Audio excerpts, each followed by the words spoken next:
आंगन में तुलसी लगाना होगा, पहले गणराज को मनाना होगा।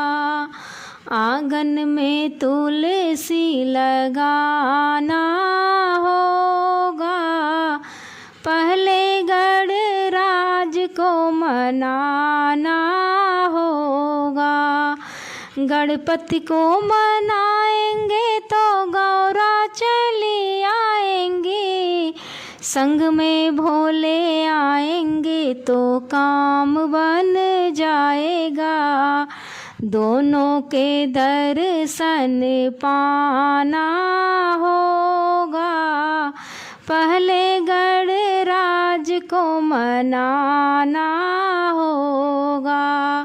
आंगन में तुलसी लगाना होगा, पहले गणराज को मनाना होगा।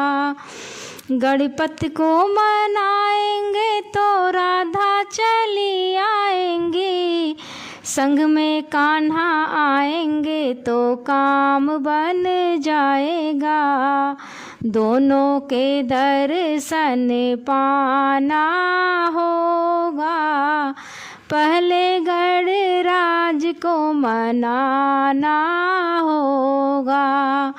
आंगन में तुलसी लगाना होगा, पहले गणराज को मनाना होगा। गणपति को मनाएंगे तो सीता चली आएंगी, संग में राम आएंगे तो काम बन जाएगा।